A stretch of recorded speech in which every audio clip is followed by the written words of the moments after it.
নমস্কাৰ। আজি আমাৰ বৰশিমূলীয়া গাঁৱৰ খেতি পথাৰত অলপমান ভিডিঅ' এটা দিম বুলি আপোনালোকৰ মাজত থিয়া দিছোঁ বা ভিডিঅ'টো চাই আপোনালোকে বা কেনে পায় সেইটো ময়ো নাজানো, আপোনালোকে জনাব বাৰু।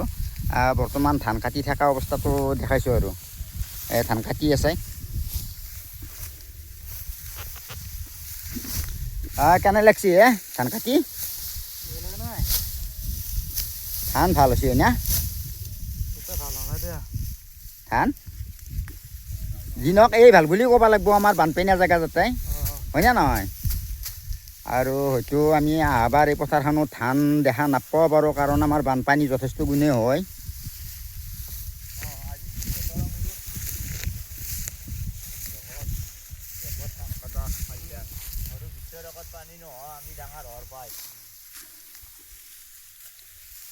পথাৰখন একদম পূৰা ভৰি আছিল, হয়তো আৰু বৰ বেছি দিন নালাগে কি ঠিক আৰু 5-6 দিনমান পাছত পথাৰখন কি ঠিক খালী হৈ যাব। আৰু হয়তো এই পৰিৱেশটো আমাৰ 4-5 দিন পাছত নাইকিয়া হৈ যাব। এইপিনে অলপ আঘোণৰ পথাৰ হিচাপে অলপ দাদা কৈ দিয়কচোন, ৰাইজকো কৈ দিয়ক বা বিহুটোৰ শুভেচ্ছাও অলপমান কৈ দিয়ক। ভোগালী বিহুৰ শুভেচ্ছা জনাইছোঁ। আজি আমাৰ 20 বছৰৰ মূৰত আমি বৰশিমূলীয়া গাঁৱৰ পথাৰত খেতি আৰম্ভ কৰিছিলোঁ, কিন্তু যা হওক খেতিখন যিমান ভাল হ'ব লাগিছে সেনেকুৱা নহ'ল। কাৰণ আমি পানীৰ কাৰণে অলপ যিটো পানী হোৱা নাই, কিন্তু কঠীয়া পাতি পৰা নাছিলোঁ। বেলেগৰ পৰা কঠীয়া কিনি যি পাওঁ তাকে কিনি আনি ৰুলোঁ, কিন্তু ফলটো সেনেকুৱা নহ'ল। যি নহওক দাদা, পথাৰখনত যি এইখিনি আমি দেখা পাইছোঁ, আমাৰ দ পথাৰ হিচাপে বা পানীটো নুগুচেই আমাৰ এই পথাৰত, হয়নে নহয়?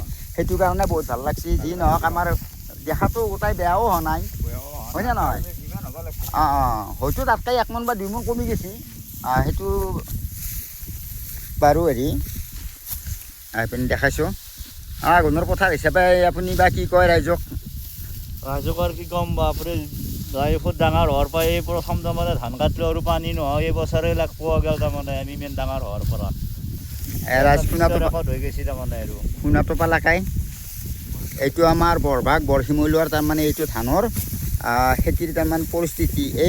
এই ধানত ঠিক দিলেবাও ধৰাই আৰু পানী আহি একদম পূৰা মেঘটাই পানী একদম পূৰা চাট মাৰি দিয়ে। এই পৰিৱেশটো তাৰমানে আমাৰ ইয়াতে বেছি গুণ নাই, কিন্তু এইবাৰ বহুত আৰামত ধানখিনি মানুহে কাটি আছে বা সুন্দৰ এটা পৰিৱেশ দেখাইছোঁ, নহয় জানো দাদা? এই পৰিৱেশটো হয়তো আমি আহ্বান নাপাব পাৰোঁ না, এইটো আমাৰ কোনো হেৰি নাই, হয়তো এটাই বেছি ভালো হৈ যাব পাৰে। এইপিনে আপোনাৰ পৰা অলপ জানিম আপুনি বা কি কয় আঘোণৰ পথাৰ হিচাপে ৰাইজক? আঘোণৰ পথাৰ হিচাপে ভালেই, ভাল লাগছে ধান কাটি পাইছোঁ ইয়াতে, বহুত ভাল। ঠিক আছে, ধন্যবাদ দিছোঁ সকলোৱে। বা ভিডিঅ'টো চাই কেনে পাই আপোনালোকৰ জনাব মতামত, ভাল লাগিব। ধন্যবাদ। জয় আই অসম।